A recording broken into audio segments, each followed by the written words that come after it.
Assalamualaikum warahmatullahi wabarakatuh. Perkenalkan, nama saya Aziza Ahmad, NIM 2121219. Saya akan menjelaskan makalah akhlak pada makalah 7 sampai makalah 13 untuk tugas ujian akhir semester pada mata kuliah akhlak. Baiklah, saya akan memulainya. Pertama, akhlak kepada diri sendiri. Sebelum masuk kepada akhlak diri sendiri, saya akan menjelaskan terlebih dahulu apa itu akhlak. Akhlak adalah perbuatan-perbuatan yang terjadi secara spontan yang telah ada dalam jiwa kita ini tanpa memerlukan pertimbangan lain untuk melakukannya.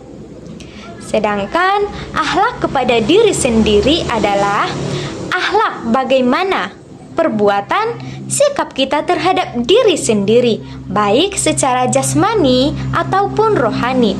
Pertama, secara jasmani atau secara fisik. Bagaimana kita memperlakukan fisik ini? Apakah kita makan tepat waktu? Apakah kita pernah berolahraga? Apakah justru sebaliknya kita selalu begadang? Disitulah bagaimana kita mau akhlaki diri kita ini. Dan jika kita berakhlak baik pada diri kita, pada jasmani kita, maka akan tumbuhlah diri yang sehat, fisik yang sehat. Yang kedua, akhlak kepada rohani, kepada hati kita. Bagaimana kita berakhlak kepada hati kita ini? Apakah kita selalu marah-marah?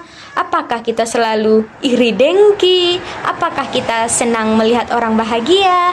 Apakah kita senang membantu orang? Tergantung bagaimana akhlak kita terhadap rohani ini. Lalu, bagaimana akhlak yang baik terhadap rohani? Pertama, sering membaca Al-Quran. Yang kedua, sering berbuat baik atau membantu orang lain. Dan yang ketiga, selalu bersyukur agar hati ini tetap tenang. Akhlak merupakan hal yang sangat penting. Seperti sabda Rasulullah, "Aku diutus tidak lain untuk menyempurnakan akhlak yang mulia." Hadis riwayat Bukhari. Sebegitu pentinglah akhlak pada kehidupan kita, terutama pada diri sendiri. Jika kepada diri sendiri akhlak kita tidak baik, apalagi kepada orang lain, kepada lingkungan, hewan dan tumbuhan. Dengan demikian, kita perlu mendahului akhlak kepada diri kita. Berbuat baiklah kepada diri kita sendiri. Lalu, bagaimana cara memelihara akhlak pada diri sendiri? Yang pertama, istiqomah. Berpegang teguh atau teguh dalam mempertahankan keimanan kita walaupun banyak rintangan yang harus dihadapi. Yang kedua, sabar, yaitu menahan diri dari segala hal yang tidak kita sukai demi mengharapkan ridho Allah Subhanahu wa Ta'ala. Yang ketiga, iffah, yaitu menjauhkan diri dari segala hal yang buruk demi menjaga kehormatan diri. Yang keempat, zuhud, yaitu menjauhkan diri dari kecondongan cinta akan duniawi. Yang kedua, makalah ke-8, yaitu hormat kepada orang tua. Karena tadi saya sudah menjelaskan apa itu akhlak, maka sekarang saya langsung masuk pada akhlak kepada orang tua. Birrul walidain. Itulah istilah yang sering kita temukan pada akhlak kepada orang tua. Apa itu birrul walidain? Birrul walidain adalah menghormati, berbakti, menyayangi, mencintai kedua orang tua kita, baik yang sudah mati ataupun yang sudah meninggal. Seperti sabda Rasulullah, "Hormatilah bapak ibumu." Dan seperti firman Allah Subhanahu wa Ta'ala, Quran Surat Al-Isra ayat 23, yang artinya, "Berbuat baiklah kepada kedua orang tuamu." Dari hadis dan firman tersebut sudah dapat disimpulkan Allah dan Rasulullah sangat menganjurkan kita untuk berbuat baik kepada kedua orang tua kita dengan menyayanginya, mengasihinya, mencintainya, menghormatinya, menghargainya, dan berbakti kepadanya, membuat hatinya senang. Lalu, Bagaimana berakhlak baik kepada orang tua? Yaitu berkata lembut dan halus kepadanya, tidak membentaknya, menyayanginya, menghormatinya, mengikuti kemauannya selama tidak untuk bermaksiat kepada Allah Subhanahu wa taala, menyenangkan hatinya, memberikan kabar baik kepadanya.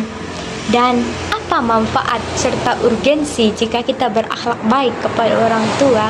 Pertama, mendapat pahala dari Allah Subhanahu wa taala, dipanjangkan umurnya, dilapangkan rezekinya, dikabulkan doa-doanya, dicintai oleh keluarga, dijauhkan dari mati dalam keadaan buruk, mendapat pahala yang sangat besar, dijauhkan dari neraka, dimasukkan ke dalam sorga, dan masih banyak lagi nikmat yang diberikan Allah Subhanahu wa taala jika kita berakhlak baik kepada orang tua kita. Yang ketiga, makalah 9, yaitu sikap terhadap orang lain atau akhlak terhadap orang lain. Yang pertama, ihsan. Ihsan adalah perbuatan baik. Perbuatan baik kita terhadap sesama manusia. Dalam ihsan ada 3 aspek pokok, yaitu ibadah, akhlak, dan muamalah.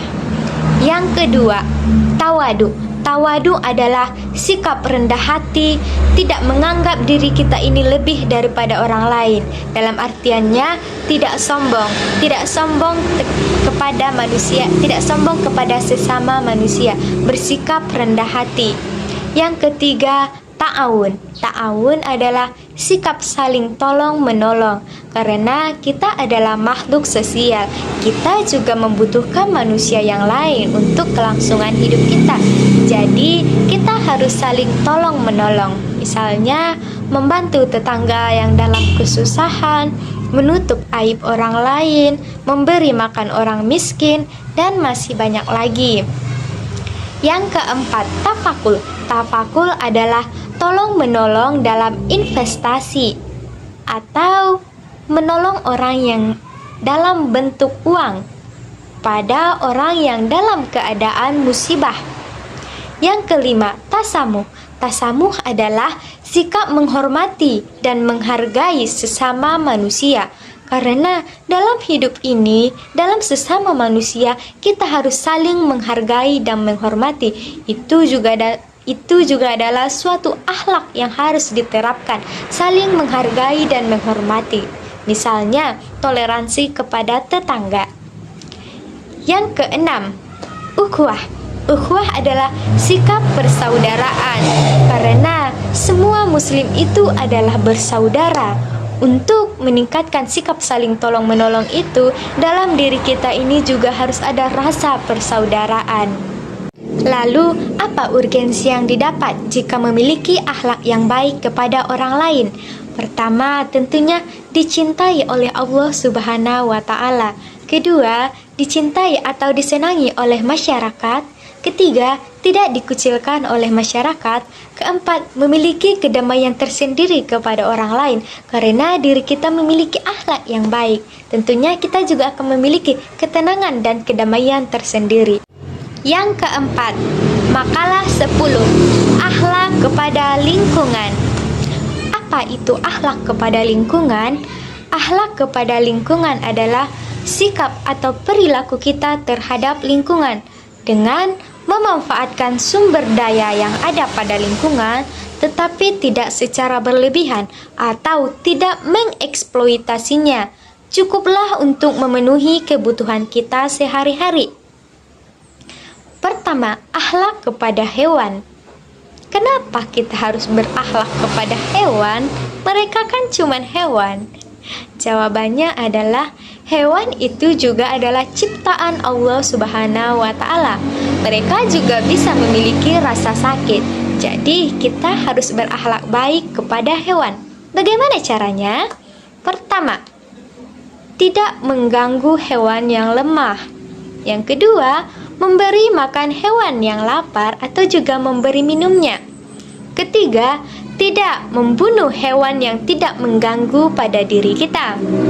Yang keempat, jika ingin menyembelih hewan, maka senangkanlah dulu hatinya. Yang kelima, memberikan zakat hewan. Maksudnya jika kita punya hewan ternak, maka sisihkanlah zakatnya, zakat hewan ternak. Yang keenam, tidak merusak rumah hewan tersebut, misalnya merusak hutan-hutan, karena itu adalah rumah-rumah tempat hewan. Yang kedua, akhlak kepada tumbuhan. Bagaimana akhlak kita kepada tumbuhan? Lalu kenapa kita harus berakhlak kepada tumbuhan? Karena tumbuhan merupakan hal yang sangat penting bagi kita.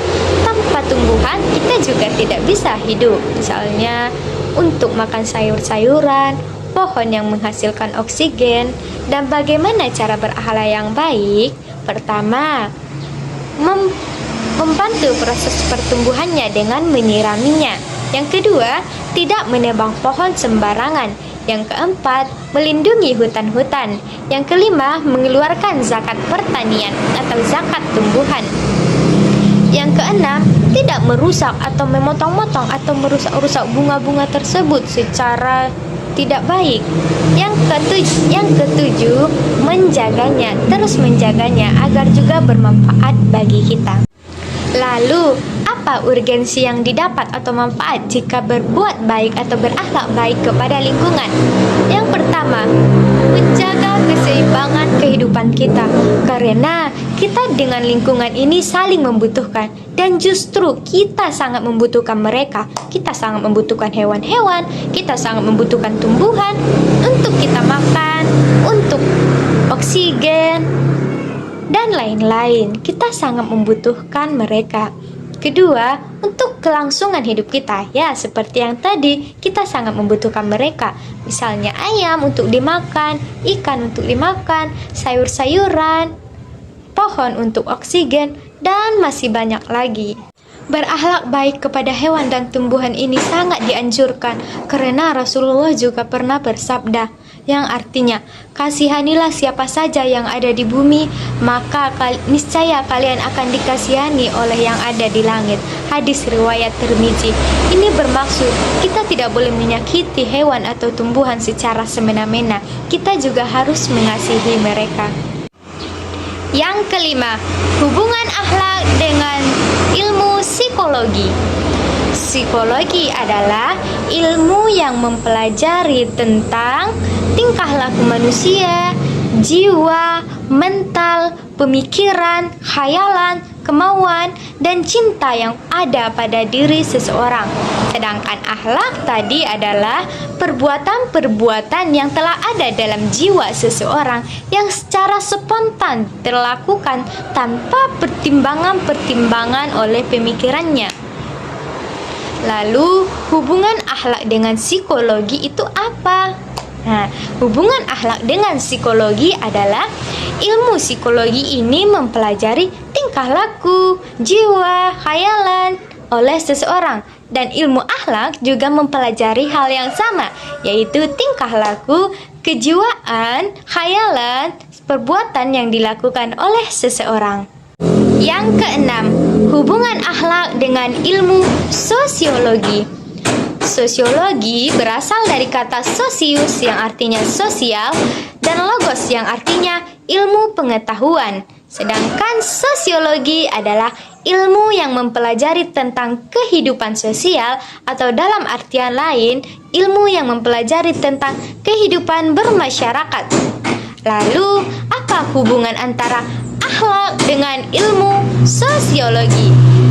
Pertama, akhlak adalah ilmu yang mempelajari tentang perbuatan-perbuatan manusia yang telah ada pada jiwanya, baik buruknya, lurus tidak lurusnya, dan terdapat pada beberapa pembagian.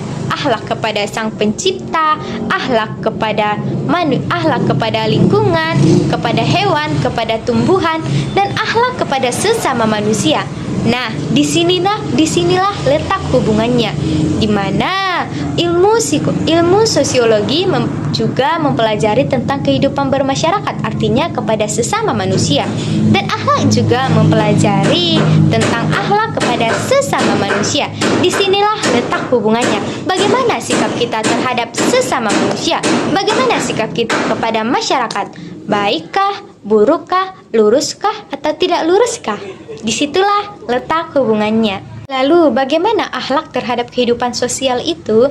Pertama, saling menghormati yang lebih tua, menyayangi yang lebih kecil, sikap toleransi terhadap sesama warga, terhadap sesama tetangga, tidak menciptakan keributan, menghargai pendapat orang lain. Yang ketujuh, makalah 13. Kedudukan akhlak dalam pendidikan. Pendidikan adalah proses mengubah sikap atau tata laku seseorang atau sekelompok orang dalam hal mendewasakan manusia dengan memberi pengajaran, latihan, dan proses mendidik. Lalu, seperti apa kedudukan akhlak dalam pendidikan? Dalam dunia pendidikan, akhlak itu disebut dengan pendidikan karakter. Akhlak itu sangat penting, karakter itu sangat penting dalam dunia pendidikan. Dalam dunia pendidikan sering disebut mendidik dan mengajar. Mendidik dan mengajar siswa. Kata mendidik ini lebih didahulukan daripada kata mengajar, di mana mendidik objeknya adalah karakter, sedangkan mengajar objeknya adalah ilmu. Dari situ sudah kita ketahui bahwa pendidikan karakter atau akhlak di sini lebih didahulukan daripada pengajaran, daripada ilmu. Saking utamanya akhlak itu, karena ilmu tanpa akhlak itu tidak sempurna. Ilmu tanpa akhlak nanti jatuhnya ke sombong, karena dia merasa dia tidak membutuhkan siapa-siapa lagi. Dia merasa dirinya sudah hebat. Dia merasa tidak membutuhkan gurunya, tidak membutuhkan teman-temannya, bahkan tidak membutuhkan penciptanya, yang pada akhirnya akan jatuh ke takabur. Jadi, kedudukan akhlak ini sangatlah penting ditanamkan sejak dini pada diri seseorang.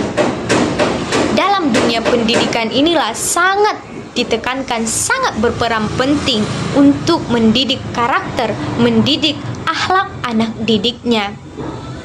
Lalu, bagaimana akhlak yang baik dalam dunia pendidikan? Yang pertama, menghormati dan menghargai guru. Yang kedua, menyayangi teman-teman, tidak mengganggu teman-teman. Yang ketiga, belajar dengan baik, belajar dengan jujur. Yang keempat, mencintai atau menyayangi seluruh objek yang ada di sekolah, baik itu guru, kepala sekolah, teman-teman, dan lain-lainnya.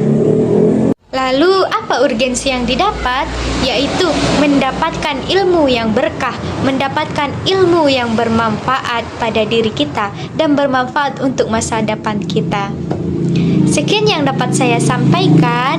Mohon maaf jika ada kesalahan. Saya ucapkan Assalamualaikum warahmatullahi wabarakatuh.